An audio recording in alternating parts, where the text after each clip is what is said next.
presidente Santos anuncia que Luis Carlos Villegas será nuevo ministro de Defensa. El presidente de la Asociación de Oficiales en Retiro calificó de acertada la designación de Luis Carlos Villegas como ministro de Defensa, pues dijo conoce bien al enemigo que va a combatir. 78 muertos, 100 desaparecidos y 542 damnificados y afectados es el balance preliminar de la tragedia en Salgar, Antioquia. Un sobreviviente de la avalancha de la Liboriana cuenta su drama, su fe, la Biblia, su familia lo salvaron de morir. En Washington, el fiscal Eduardo Montealegre le explica a la Comisión Interamericana de Derechos Humanos el mecanismo que utilizará para esclarecer los crímenes de lesa humanidad de las FARC. Avanza séptimo debate de la reforma de equilibrio de poderes, aprobada la eliminación de la reelección presidencial. El presidente Juan Manuel Santos firma convenio con gobernadores para garantizar la seguridad y la transparencia en los proyectos de infraestructura.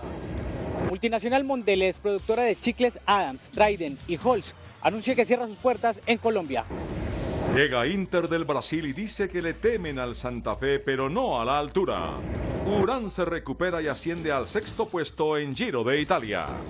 Al final de la emisión desde el Chorro de Quevedo en el centro de Bogotá, ¿por qué los capitalinos no se sienten conformes con su ciudad? Los espero. Buenas noches, estos son nuestros secretos de hoy. 1. ¿Por qué se precipitó la salida de Juan Carlos Pinzón del Ministerio de Defensa? 2.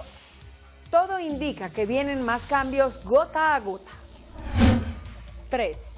La historia de un árbitro que equivocó su profesión para mal del fútbol.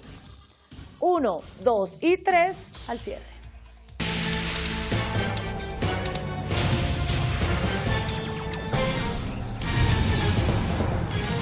Buenas noches. El embajador en Estados Unidos y expresidente de la ANDI, Luis Carlos Villegas, es el nuevo ministro de Defensa. Reemplaza a Juan Carlos Pinzón, quien durante 4 años al frente de la cartera de Defensa se convirtió en el funcionario que más golpes le propinó a las FARC. El presidente Santos dijo que será una transición normal y fácil, donde habrá un empalme en las próximas semanas, mientras viene al país el doctor Luis Carlos Villegas. Pero ahí no va a haber ningún tipo de solución de continuidad, sino todo lo contrario. Vamos a seguir fortaleciendo todas las políticas que tienen que ver con la seguridad de nuestros compatriotas.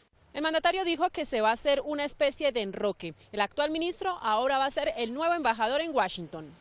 Va a cumplir 4 años, tal vez es el ciudadano civil que más ha durado en el Ministerio de Defensa en la historia del país y que quería cambiar como de ritmo de trabajo. Por eso hemos venido discutiendo las posibilidades de tener una responsabilidad en otro frente. El nuevo ministro de Defensa, Luis Carlos Villegas, fue presidente de la Asociación Nacional de Empresarios ANDI durante 16 años. Es abogado de la Universidad Javeriana de Bogotá, es una persona muy cercana al presidente Santos y en el año 2012 fue negociador plenipotenciario para el proceso de paz con las FARC por 1 año, cuando luego fue designado embajador en Estados Unidos. Pinzón inició en el gobierno Santos como secretario privado de la presidencia en el año 2010, pero ya había estado con él como viceministro de Defensa cuando el presidente era ministro de esa cartera. Por su parte, el presidente de la Asociación Colombiana de Oficiales en Retiro, general Jaime Ruiz, dijo que en su opinión la designación de Luis Carlos Villegas como ministro de Defensa tendrá buen recibo entre las fuerzas militares y aseguró que es una de las personas que conoce bien al enemigo que va a combatir. El general Ruiz destacó la labor cumplida por el ministro Juan Carlos Pinzón y aseguró que le parece acertada la designación de Villegas en la cartera de Defensa, no solo por su carácter, sino por su experiencia en la mesa de diálogos de La Habana. El doctor Villegas es una persona pues de gran aceptación, viejo amigo de las fuerzas militares y de la Policía Nacional, conoce al interior de la institución muchas cosas, su experiencia como negociador también, ¿no?, le permitió conocer al enemigo que estamos enfrentando. Para el oficial retirado, sin embargo, una buena gestión de un embajador en el ministerio dependerá del grado de coordinación que alcance con las fuerzas militares y de policía. Lo importante es que exista una estrecha relación con los mandos para que la acción sea de equipo y perfectamente coordinada y poder garantizar al país la seguridad y la defensa que se requiere. Observadores aseguraron que cuando el general Ruiz dice que Villegas conoce bien al enemigo, hace referencia a que también fue víctima del grupo guerrillero que hace 15 años secuestró a su hija Juliana Villegas. A medida que pasan las horas, se eleva la cifra de muertos por la avalancha de Salgar, Antioquia. Ya son 78 las víctimas y el número de damnificados supera los 500. En Salgar está Joana Contreras. Joana, buenas noches. ¿Cómo avanzan las labores de los organismos de socorro? Hola, muy buenas noches. Acaba de terminar el Consejo Municipal de Atención de Desastres y ya hay un balance preliminar de los afectados y víctimas de esta avalancha de la quebrada La Liboriana que afectó a gran parte de la población de Salgar, Antioquia. Nos encontramos con María Inés Cardona, ella es la directora de la DAPAR. Directora, ¿cuál es este balance de las víctimas de esta tragedia? Bueno, en el momento tenemos 78 personas fallecidas, ya recuperadas. Tenemos que ya de ellas se han identificado 39. Este proceso se está adelantando en la ciudad de Medellín por cuestiones logísticas. Entonces allá se está haciendo todo el problema de identificación dactiloscópica. Directora, ¿cuántas personas están afectadas hasta el momento? Bueno, en el momento tenemos unas 542 personas. Este dato puede incrementarse en la medida en que se siguen consolidando los censos de las familias y las personas que han resultado afectadas. ¿Estas personas que ya están censadas están recibiendo algún tipo de ayuda humanitaria? Sí, claro, desde hoy ya se comenzó la distribución de la ayuda humanitaria que llegó de la Unidad Nacional de Gestión del Riesgo. Entonces, de esa forma estamos ya mitigando el sufrimiento que estas personas han tenido, estamos funcionando como sistema y estamos teniendo la capacidad de atenderlos en un tiempo oportuno. Las operaciones de búsqueda se suspendieron hoy a las 6 pues, por cuestiones de luz. ¿Cuándo se van a reactivar y cómo va a ser esta operación de búsqueda? Bueno, tenemos más de 300 socorristas que están en estas actividades. En la noche se suspende justamente por la seguridad de los socorristas y el descanso que deben tener, y mañana a las 5:30 estamos reiniciando actividad nuevamente. Directora María Inés, muchas gracias por estar con nosotros en CMI. Pues esta es la información de última hora, 78 muertos, 39 que han sido plenamente identificados. Queremos decirle a la comunidad que ya se encontraron cuerpos a 40 kilómetros río abajo, por eso mañana la operación de búsqueda comenzará en Santa Fe de Antioquia. Esta es toda la información desde el centro de Salgar. Joana Contreras, CMI, La Noticia. Pues Joana, CMI habló con uno de los sobrevivientes de la tragedia. La avalancha bordeó la casa donde permanecía una familia que atribuye a un milagro el hecho de haber salido con vida de la situación. Francisco Sánchez, buenas noches. Adelante con el dramático testimonio. Gracias, muy buenas noches. A esta hora Salgar sigue expectante por la consolidación de los datos sobre esta tragedia que enluta no solamente a este municipio del suroeste de Antioquia, sino también a todo el país. Mientras tanto, les vamos a contar del dolor y la esperanza de cientos de personas que están esperando que sus familiares aparezcan. Ellos hacen parte de la familia Sánchez. Dos de sus miembros, una mujer de 30 años y su hija, vivían en la ribera de la Liboriana. Nosotros apenas nos vinimos a dar cuenta fue ayer por la mañanetica que estaban desaparecidas. Los cuerpos de rescate encontraron solo a una de ellas. Así como ellos, frente al cementerio se agolpan poco a poco decenas de personas que en silencio y con el dolor que los delata, esperan a los suyos entre los desaparecidos. Hace como media hora encontraron otra familia hacia la parte de arriba, otra familia encontrada allá. En nuestro recorrido por todo ese hilo de tragedia encontramos una historia, un sobreviviente de este drama provocado por la quebrada La Liboriana. Su testimonio es verdaderamente desgarrador. Este hombre hoy está convencido de que es un milagro ambulante. Sobrevivió a la furia de las aguas de La Liboriana. La avalancha nos atrapó. Nos dejó la casa en el medio de la avalancha, ella se esparció, se abrió y nos dejó a nosotros en el medio. Todavía tiene en su memoria el momento más crítico de la avalancha que acabó con su vecindario y con su tranquilidad. Sentimos que la tierra tembló y las casas de nosotros eran temblando. Justo en este corredor de la casa, Jorge Andrés, aferrado a su fe y a sus hijos y a su llanto, le pidió a Dios que le salvara la vida. Yo saqué la Biblia y la abrí en el Salmo 91, que yo soy muy creyente. Entonces yo los abracé a ellos y llorando le pedí a mi Dios, Dios, estamos en tus manos. Y también nos adentramos en el debate suscitado por un informe técnico presentado por Corantioquia, el cual incluye la advertencia de que una tragedia como la ocurrida podría pasar y que se le dijo a la administración municipal. A su vez, la municipalidad, la alcaldía se defiende y dice que se ha dedicado a prevenir durante estos últimos años. Salgar está ubicado en el suroeste de Antioquia, tiene 17.000 habitantes y está rodeado y lo atraviesan muchas fuentes de agua. Si Salgar está literalmente atravesado por 7 fuentes de agua en solo el área urbana, estamos en riesgo permanente. Por costumbre y necesidad, las riberas de los ríos y quebradas se fueron llenando de nuevos habitantes. Uno observa de todas maneras una ocupación del terreno muy cercano a las causas de la quebrada misma. Muchos de ellos fueron las víctimas del agua en avalancha. La alcaldía dice que nunca se abandonó la prevención. Nosotros hemos hecho todo lo que se ha podido hacer y todo lo que hay que hacer. La polémica está servida. De un lado, Corantioquia dice que se había advertido el peligro y de otro, la alcaldía alega haber cumplido con lo que la ley le demanda. Por el momento esta es la información que tenemos desde Salgar, Antioquia. Francisco Javier Sánchez, CMI, La Noticia. Francisco, gracias. Y la directora del Instituto Colombiano de Bienestar Familiar, Cristina Plaza, reveló que 119 menores han resultado damnificados tras la avalancha que afectó a Salgar en Antioquia. Según Plazas, estos 119 menores son atendidos en albergues, centros de salud y otros permanecen con familiares. Dijo que ya está en marcha un plan para garantizarles protección. 50 de ellos ya están en 2 albergues y los demás están en familia extensa porque sus papás y sus mamás o están en un centro de salud o están desaparecidos. Y la noticia más triste es que 9 niños fallecieron. La directora anunció que además de la ayuda psicosocial que se les ha prestado a los menores tomarán otras medidas. Asimismo, el director de la Unidad de Gestión del Riesgo dijo que los niños recibirán especial atención. Mañana viaja la directora de Primera Infancia porque van a ser trasladados a un centro temporal y se les va a seguir atendiendo integralmente. A ellos se les va a dar un tratamiento de la manera más humanitaria, del acompañamiento mejor que pueda dar, acogiendo las políticas que tiene el bienestar familiar. Según el director de la Corporación Regional del Norte de Antioquia, Corantioquia, Alejandro González, el 60% de la población antioqueña vive en zonas consideradas como de alto o mediano riesgo de sufrir catástrofes naturales por inundaciones, avalanchas o deslizamientos.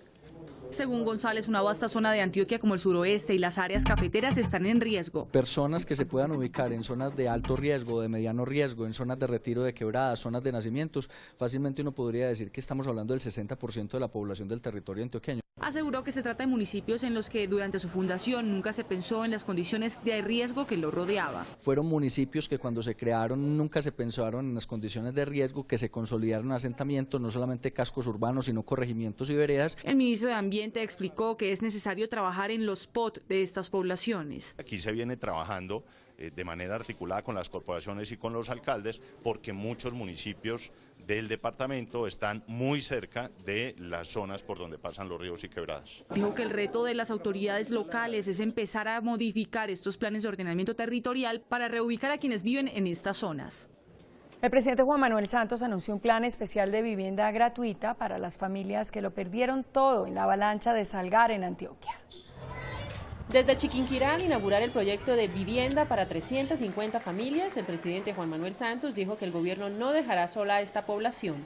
Así como hoy les estamos dando a 350 familias aquí en Chiquinquirá vivienda gratis, allá prometí que le daríamos vivienda gratis a todas las familias que perdieron su vivienda. Le pidió al ministro Luis Felipe Henao ponerse al frente para que se restablezca lo más pronto posible el servicio de agua.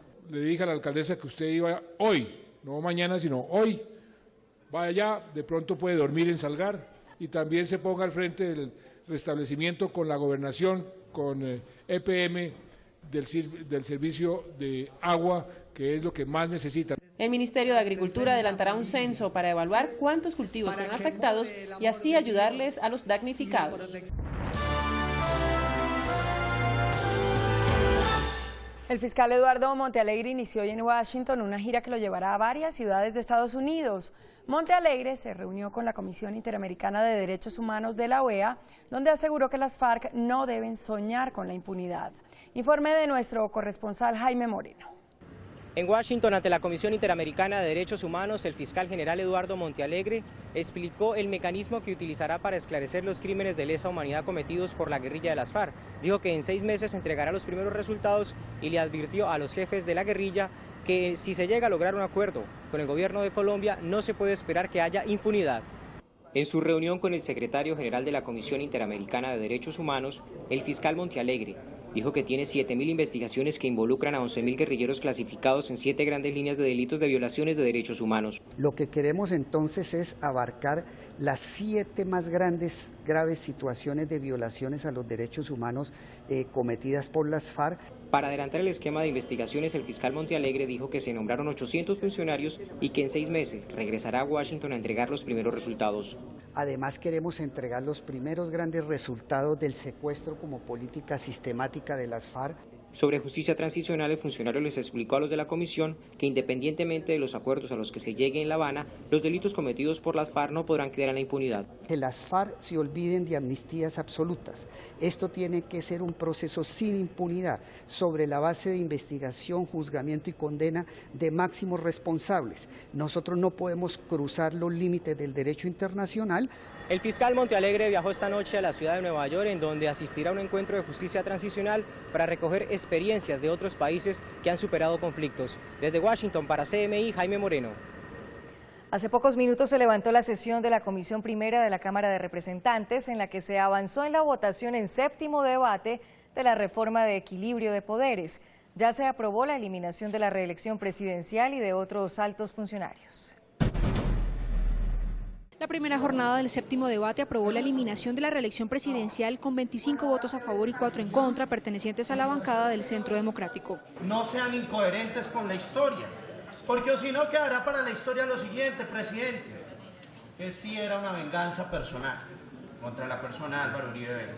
Se aprobó la eliminación de la reelección presidencial con un inciso en el que se señala que para poder volver a revivir la reelección presidencial tendrá que ser a través de una asamblea constituyente. También se aprobó que quienes obtengan la segunda votación en las elecciones tendrán una curul en el Congreso, asambleas y Consejo. Que los segundos, tanto a la presidencia de la República como candidatos a la gobernación y a las alcaldías, tengan por derecho propio un espacio en los consejos, en las asambleas o en el Congreso de la República. ¿Qué pasa cuando el candidato, por ejemplo, es un candidato de coalición? ¿A quién va a ir a representar? El ministro del Interior desafió a los representantes de la Comisión Primera a demostrar si en la reforma de equilibrio se le han dado poderes nuevos al presidente de la República.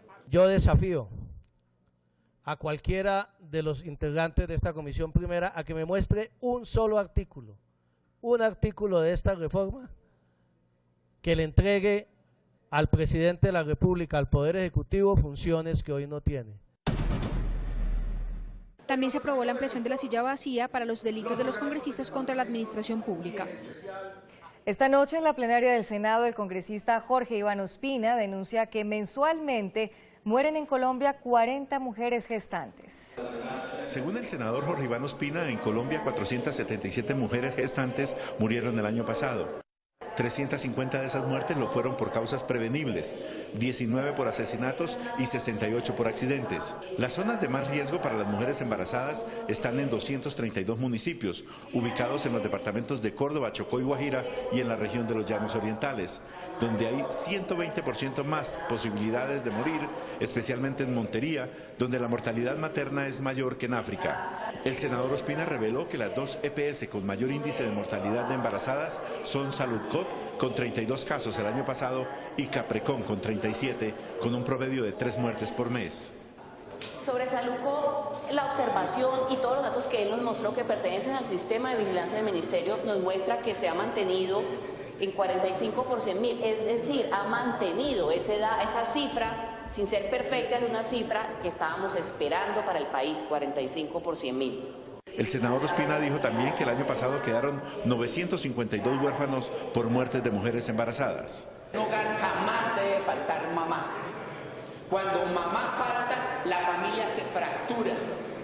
Los niños quedan en orfandad. La familia pierde su norte y la familia no tiene posibilidad alguna de salir hacia adelante. Según el Centro Democrático, en Bogotá este año han muerto 142 mujeres, es decir, a razón de 6 por semana. La fiscal de Medio Ambiente, Juanita Jiménez, anunció para el próximo 5 de junio la presentación de cargos contra uno de los responsables por el daño ambiental en la Ciénaga Grande de Santa Marta. La Fiscalía formulará cargos contra el propietario de la finca Los Patos y representante legal de la firma RHC. Se va a imputar cargos al señor Rafael Hoyos Cañavera por los delitos de ilícito aprovechamiento de los recursos naturales, consagrado en el artículo 328 del Código Penal, en concurso con daño en los recursos naturales. Indicó que por lo menos 5.708 hectáreas fueron afectadas en la ciénaga. Construyó unos terraplenes y unos diques y además lo que hizo fue talar mangle para adecuar el predio para la siembra o el cultivo de arroz y los criaderos de búfalos. Dentro de las investigaciones que se adelantan por el daño ambiental en la ciénaga de Santa Marta, otras 3 personas fueron llamadas a interrogatorio. En disturbios terminó una protesta que adelantaron los habitantes de Puerto Gaitán en el Meta, quienes exigen de la multinacional Pacific Rubiales más inversión social en la zona. Habitantes del municipio de Puerto Gaitán Meta adelantan una protesta en la vereda Puerto Triunfo, ubicada cerca del campo petrolero de Rubiales. Los moradores protestan, según ellos, por la poca inversión social en sus veredas. Según el secretario de Gobierno del departamento, los manifestantes que taponaron la vía al campo Rubiales se enfrentaron a la policía e incineraron varios vehículos. El SMAT de la Policía Nacional ha tenido que actuar, el comandante de la policía está en este sitio y ya pues restableciendo la situación después de este impasse que no se justifica en ninguna vía de hecho desde ningún punto de vista por parte de los habitantes. Desde Villavicencio están siendo transportados al campo Rubiales hombres del grupo SMAT para controlar a los manifestantes. Una macabra pero efectiva campaña llevó a cabo la policía en la estación Banderas de Transmilenio, una de las más importantes de la capital. Con un ataúd y actores disfrazados, las autoridades buscan generar conciencia en los usuarios sobre la importancia de no arriesgar sus vidas colándose en el sistema. La campaña fue bien recibida por los usuarios y la policía la implementará en las estaciones con mayor flujo de pasajeros. 3 vehículos fueron consumidos por las llamas en la noche en Barranquilla después de que cayera un cable de alta tensión cuando lloviznaba sobre la capital del Atlántico. Los automóviles se encontraban parqueados frente a un restaurante en el norte de la ciudad. El cable cayó después de una falla eléctrica en el sector. La situación causó pánico en la zona. 2 máquinas del cuerpo de bomberos atendieron la emergencia, que por fortuna no dejó heridos. El presidente Juan Manuel Santos firmó un convenio con gobernadores y alcaldes para garantizar la transparencia y las buenas prácticas en la contratación de grandes obras públicas. Con el objetivo de ejercer un mayor control sobre la contratación en infraestructura, el Gobierno Nacional y los gobernadores firmaron un acuerdo de transparencia. Ahora las licitaciones tendrán que ser como las que adjudica el INVIAS. Las condiciones se vuelven homogéneas, es decir, no hay condiciones distintas para cada proceso que puedan favorecer a un proponente en particular. A su turno, el vicepresidente Germán Vargas Lleras sostuvo que los mandatarios que no se acojan al acuerdo no tendrán recursos. Si no firma el pacto, usted ya oyó al presidente, no habrá recursos para quienes no firmen el pacto que le da transparencia a la contratación de obra pública a nivel territorial. Las diferencias con el Ministerio de Hacienda ya quedaron subsanadas con la aprobación de 4 billones de pesos. El INVIAS va a iniciar la ejecución de obras por 4 billones de pesos en obra pública. En Cali hoy cerró la planta de chiclets Adams. 480 trabajadores quedaron cesantes. Mediante un comunicado de prensa, la multinacional Mondelez, que producía chicles Adams, Halls, Trident, Bubalú, entre otros, en su planta principal en Cali, anunció en las últimas horas que cierra sus puertas. Ante el Ministerio de Trabajo solicitó el permiso para la terminación de 480 contratos de los empleados que laboraban aquí. A pesar de los esfuerzos que hizo Mondelez Internacional desde que adquirió la planta Gomas y Caramelos en Cali, los rezagos tecnológicos sumados a las situaciones adversas del mercado han llevado a una caída sostenida del volumen desde el 2008. Nosotros como sindicato la postura es no firmar porque es que nosotros buscamos los puestos de trabajo. Esta planta era la única en Colombia que fabricaba los productos de Adams y una de las 3 que operaba en Sudamérica. El índice de capitalización de la bolsa cerró al alza. El índice de la Bolsa de Valores de Colombia subió 0,85% a 1.368 pesos. La acción que más subió fue la del Grupo Aval, 3,24% a 1.275 pesos. La acción que más cayó fue Canacol Energy, 8,97% a 5.680 pesos. La acción más transada de la jornada fue la de Preferencial Grupo Aval, al movilizar más de 35.000 millones de pesos. Por su parte, el precio del dólar cerró al alza. Indicadores económicos del día en CMI. La tasa representativa del mercado que regirá para mañana miércoles será de 2.475 pesos con 45 centavos. Los profesionales de cambio compran la divisa en 2.330 y la venden en 2.370 pesos. Un euro cuesta 2.769 pesos con 97 centavos. La libra de café en Nueva York se cotizó $1 con 39 centavos. El azúcar se transó en 12,86 centavos de dólar la libra. El barril de petróleo WTI se cotizó en $58 con 39 centavos. Una acción de Ecopetrol cuesta 1.875 pesos. El Inter de Porto Alegre ya descansa en Bogotá para enfrentar mañana a Santa Fe en el Campín. Ya volvemos. Polémica en el Festival de Cine de Cannes por la prohibición de los organizadores a las mujeres de ir con zapatos planos a la alfombra roja. Las reacciones de algunas de las estrellas después de comerciales desde el Chorro de Quevedo en el centro de Bogotá y la insatisfacción de los capitalinos con su ciudad. Hola, muy buenas noches. Los saludo desde el Chorro de Quevedo y desde aquí, en el centro de Bogotá, hablaremos de la percepción de los capitalinos sobre su calidad de vida, a propósito de los resultados de la más reciente encuesta de la red Ciudades Como Vamos, que cada año mide la percepción de los habitantes de las principales ciudades del país en cuanto a temas importantes como lo son la educación, la salud, la seguridad, la movilidad, los servicios públicos, entre muchos otros.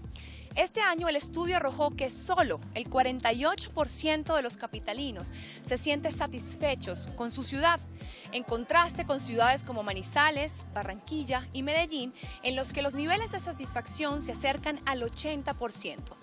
En ese sentido quisimos indagar en los motivos que hacen a los capitalinos inconformes con su ciudad. Sobre estos resultados consultamos con el escritor Andrés Ospina, autor del Bogotálogo. Se ha convertido en casi que en una entretención colectiva el criticar lo que está sucediendo con Bogotá. Obviamente tiene justificaciones históricas y reales y pues sabemos que aquí ha habido corrupción, que ha habido malas administraciones. Yo creo que más allá de eso es entender que nosotros mismos somos parte de esa Bogotá, es decir, que nosotros somos responsables, culpables y que también hemos provocado buena parte de las cosas que están sucediendo y que hoy nos parecen atroces. En las calles nos dijeron: ¿qué es lo que menos te gusta de Bogotá? El tráfico. El tema de seguridad en las vías, en las calles, poder salir tranquilo. La inseguridad. Los trancones. Está un caos esto. Con el Centro Nacional de Consultoría preguntamos a los capitalinos qué es lo que menos le gusta de Bogotá. En el primer lugar está la inseguridad con el 52%, incidiendo en esta mayoría las mujeres, a quienes más les aqueja la inseguridad con el 60%, contrastado con el 44% de los hombres que la sienten. En segundo puesto, la movilidad con el 24%. En este caso son los hombres quienes sufren más por este problema con el 33,3%, mientras que solo el 14,7% de las mujeres lo destacan. El desgobierno ocupa el tercer escaño con un total de 14,7%, de los cuales el 17,3% pertenece a los hombres y el 12% a las mujeres. Este año el Festival de Cine de Cannes ha dado mucho de qué hablar. Hoy se armó un revuelo, pues un grupo de invitadas fueron expulsadas de la alfombra roja por no llevar zapatos de tacón, una medida que han interpuesto los organizadores que por supuesto ha generado mucho malestar. Resulta que en varios estrenos el grupo de protocolo del festival prohibió el ingreso de varias mujeres que no llevaban tacones altos, algo que para el código de etiqueta de las alfombras rojas es completamente necesario. Las mujeres que se quejaron de la supuesta discriminación alegaron que fueron maltratadas verbalmente por las personas encargadas de la ubicación de la alfombra roja. Aunque ninguna actriz ha sido víctima hasta ahora de esta particular norma, sí han dejado ver su molestia a través de las redes sociales, pues las mujeres que se quejaron tienen más de 50 años, lo que no les permite llevar tacones de gran altura como si tuvieran 30. Hasta el momento el Comité de Protocolo de Cannes no se ha pronunciado al respecto. Nadie escapa a los efectos del paso del tiempo sobre la piel, pero sí podemos valernos de medidas para evitar la aparición prematura de arrugas. Hay algunos tips que pueden ayudar a prevenir las arrugas. Comer saludable. Siempre evitar las comidas con muchos preservativos, con muchos químicos, tratar de comer muchas frutas y verduras. Dormir bien. Uno debe descansar por lo menos 8 horas al día, porque si no se van liberando sustancias, hormonas como el cortisol, que nos van envejeciendo poco a poco. Eliminar el cigarrillo. El cigarrillo nos aporta una gran cantidad de toxinas supremamente nocivas para nuestro organismo y nuestra piel, y la piel se va viendo marchita, envejecida, de un color terroso. De igual manera, cada 3 o 4 meses es recomendable visitar al dermatólogo. Hacer exfoliaciones para retirar todos los excesos de células muertas que existan, lo podemos hacer con microdermabrasiones, lo podemos hacer con peelings químicos. No olvide desmaquillarse, limpiar e hidratar la piel a diario. Hoy me despido desde el Chorro de Quevedo en el centro de Bogotá. Que tengan una muy feliz noche. Nosotros nos vemos mañana. Chao. Después de la pausa, nuestros secretos de hoy. 1. ¿Por qué se precipitó la salida de Juan Carlos Pinzón del Ministerio de Defensa? 2. Todo indica que vienen más cambios gota a gota. 3. La historia de un árbitro que equivocó su profesión para mal del fútbol. 1, 2 y 3, después de comerciales. Estos son nuestros secretos de hoy. 1. ¿Qué precipitó la salida de Juan Carlos Pinzón de la cartera de defensa? Las versiones de los analistas son varias. 1. El glifosato. 2. Su cansancio. 3. Su desgaste por los diálogos de La Habana. Y hasta ñapa, cierto distanciamiento con algunos de sus colegas de gabinete. Sobre el tema del glifosato, era bien conocida la actitud de Pinzón de oposición al fin de la aspersión para combatir la siembra de coca. Pero donde manda capitán, el ministro lo dijo a su manera. Es una instrucción precisa del presidente y hay que acatarla. 2. Sobre el tema de su cansancio. Es obvio que un hombre con más de 3 años y medio al frente de semejante ministerio tiene que agotarse. No es fácil dirigir a la fuerza pública en un país en conflicto. 3. Mantener a todos los mandos militares respaldando el proceso de Cuba no es nada fácil, y menos cuando se sabe de la corriente dura que existe dentro del mando militar. Y mi ñapa razón sobre qué ocasionó la precipitación de la salida del ministro Pinzón. El distanciamiento que se presentó con Alejandro Gaviria, ministro de Salud, cuando éste decidió publicar su carta al presidente en la que recomendaba suspender las fumigaciones, a pesar de que días antes había convenido con sus colegas de Justicia, Defensa y Ambiente que se diseñara una nueva estrategia contra los cultivos ilícitos antes de eliminar el glifosato. La precipitación del ministro de Salud con su carta forzó al presidente Santos a acelerar la adopción de la medida que, aun cuando estaba tomada, no se había acordado su fecha de vigencia. 2. El anuncio oficial del retiro de Juan Carlos Pinzón como ministro de Defensa y su nombramiento como embajador en Washington disparó el deporte predilecto de los colombianos, la gabinetología. Rumores de hoy en los círculos políticos. La canciller María Ángela Holguín definitivamente se va a atender a su hijo en Estados Unidos y a cumplir con sus estudios de especialización en Harvard, para los cuales ya está matriculada. ¿Quién la reemplazaría? Versiones de 3 candidatos. El más opcionado, Sergio Díaz Granados, exministro de Comercio y expresidente de la U, quien está prácticamente exiliado en el Banco Interamericano. 2. Fernando Carrillo, actual embajador en Madrid. Y 3. Néstor Osorio, actual embajador en Londres y muy cercano al presidente. Lo que está claro es que el presidente no es amigo de las crisis, sino de ajustes gota a gota, como dice él, graduales, sin traumatismos. Pero parece que son varios los sin traumatismos que se aproximan. 3. ¡Ay! El fútbol, mi pasión. No voy a hablar de por qué ganó Millonarios para no molestar a nadie, sino por qué perdió Santa Fe. Un poco de historia. ¿Recuerdan el famoso gol que anotó con la mano el jugador argentino Marco Lazaga y que le significó el ascenso a la categoría A al Cúcuta Deportivo, equipo en el que jugaba, y la permanencia injusta del Quindío en la B, víctima del gol ilegítimo? ¡Claro que lo recuerdan! ¿Y saben quién era el juez de línea que habilitó la mano y legalizó increíblemente el gol? El señor Wilson Berrío. Todos los medios del país denunciaron la ilegalidad del gol y la complicidad del juez Berrío con el gol del Cúcuta. Ese partido se realizó el 21 de enero de este año Y la comisión arbitral, en vez de sancionar a Berrío, culpable absoluto del error, suspendió al árbitro central Ulises Arrieta.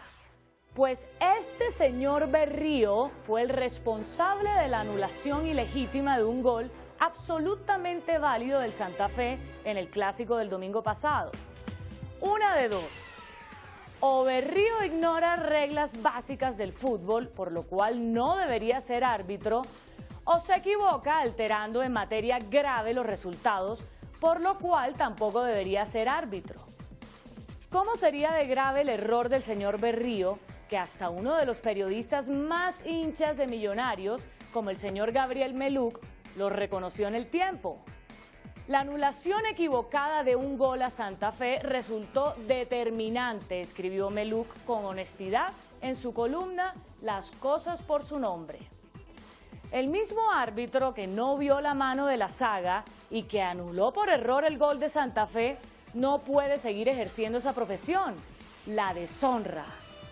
Con razón, el director del programa El Alargue de Caracol Radio, Diego Rueda, pidió que no lo incluyan como juez en la Copa América para evitarle vergüenzas a Colombia. Y es que, aun cuando no lo crean, está preseleccionado.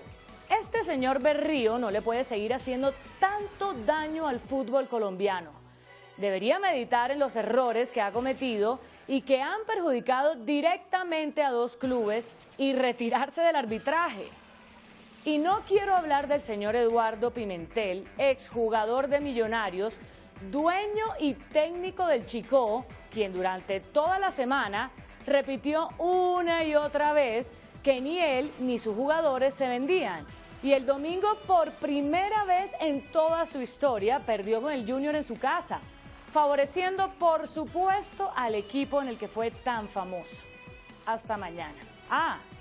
Al Santa Fe hay que acompañarlo mañana por solidaridad, por apoyo a su juego y por rechazo a la actitud del señor Berrío, que cambió el rumbo del partido. Ahora sí, hasta mañana. Que descanse. Hasta aquí nuestra emisión. Nos vemos mañana en CMI La Noticia. No se muevan, ya viene hashtag. ¡Feliz noche!